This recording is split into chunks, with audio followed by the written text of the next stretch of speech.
Matandang albularyong manyak sa aming, ang taong hinding-hindi ko makakalimutan sa buhay ko. Ito'y kwento na nangyari nung mga 11 years old pa lang ako sa isang malayong probinsya ng Quezon. Mga year early 90s pa ito. Nasa elementary pa lang ako noon. May matandang albularyo sa amin na nanghihilot ng pilay, nang gagamot ng nababalis at naiengkanto or nababati.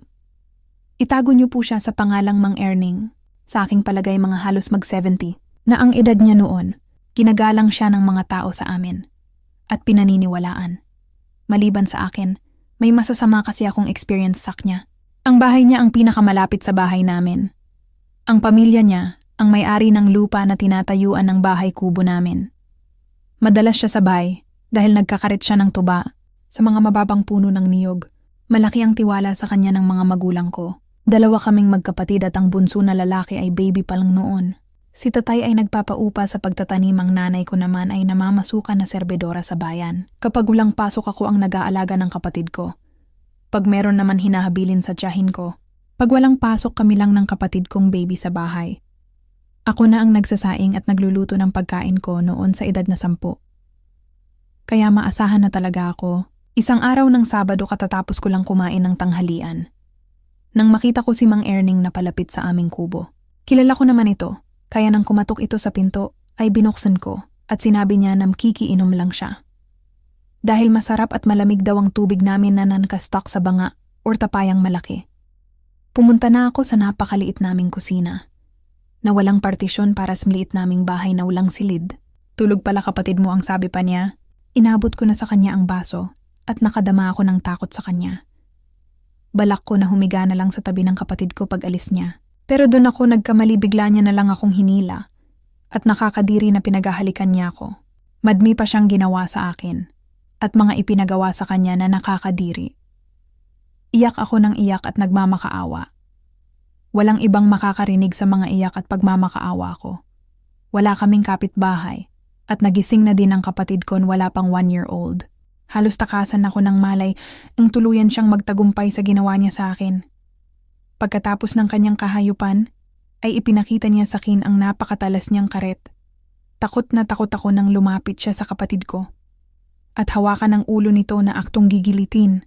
Todo ako pagmamakaawa at sinabi ko sa kanya na hindi ako magsusumbong. Huwag niya lang saktan ang kapatid ko.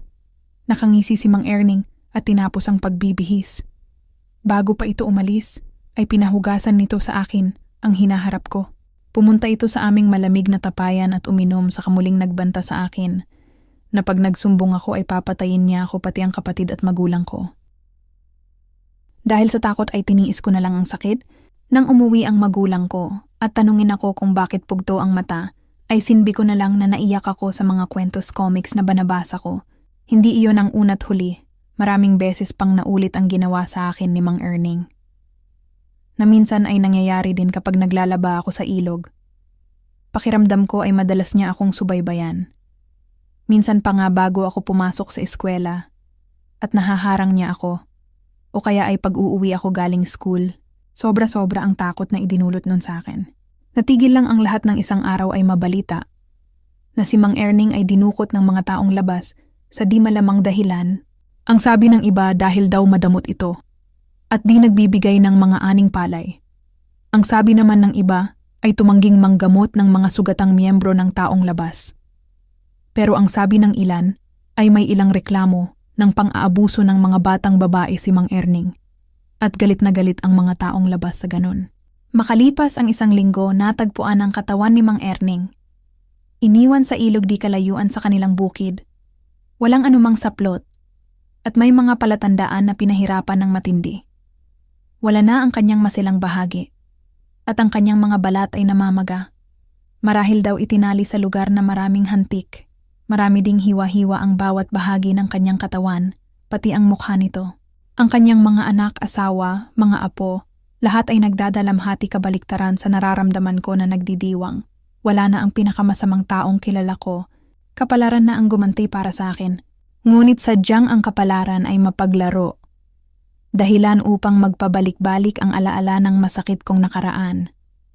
Dahil pagkaraan ng 15 taon, ay nagpakasal ako sa aking unang naging nobyo ng 2 taon, na nakilala ko sa work ko sa pabrika sa Santa Rosa, Laguna. At sino nga ba ang mag-aakala na isa pala ito sa mga apo ni Mang Erning? Nalaman ko na lang nang umuwi kami sa kanila sa Marinduque noon ay 2 na ang anak namin ni Jason.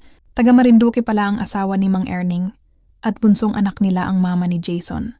Nagulat na lang ako nang makita ko na nakadisplay pa sa bahay nila ang photo ni Mang Erning at asawa niya. Hindi ko na sinabi kay Jason ang ginawa sa akin ng lolo niya dati. Pero hindi na ako muling pumunta sa Marinduque, Sender Analiza ng Quezon Province.